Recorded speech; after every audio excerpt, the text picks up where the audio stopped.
Namaste and welcome to the tutorial on change of basis. Let's see the definition of change of basis. It is nothing but the expressing each vector in old basis say S as a linear combination of the vectors in the new basis say S dash. If we are having two bases that is S and S dash, then the each vector in the basis S dash, that is w1, w2 up to wn, can be represented uniquely as a linear combination of the vectors in the S, that is u1, u2 up to un, as shown over here. So here each vector in the basis S dash are represented as a linear combination of the vectors of S.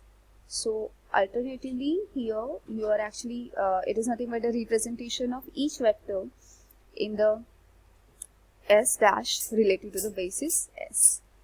So therefore the matrix P can be written as by writing the coordinates of every equation in the columns, and this matrix is called as a change of basis matrix from the basis S to basis S dash. And alternatively, it can be represented in terms of representation of each vector in S dash related to the basis S. Similarly, if we want to change the basis S dash to basis S, then we can represent here the each vector in the basis S as a linear combination of the vectors in S dash, as shown over here.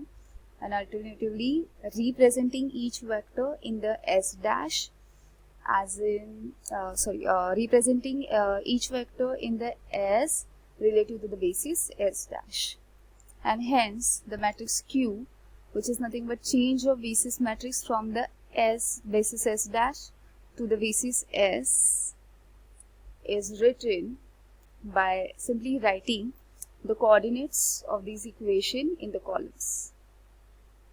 So there exists a relation between Q and P, that is Q is equal to inverse of matrix P. By using this definition and this relation, we can find out the change of basis matrix from one basis to another basis.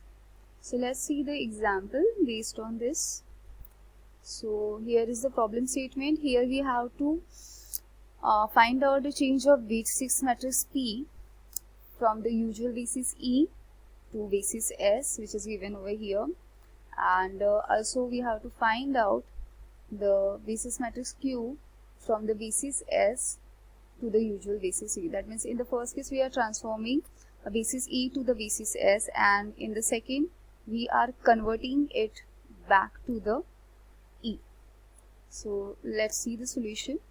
So over here, to find out the change of basis matrix P from usual basis E to basis S, we have S as represented as 3, 2 and 1, 5.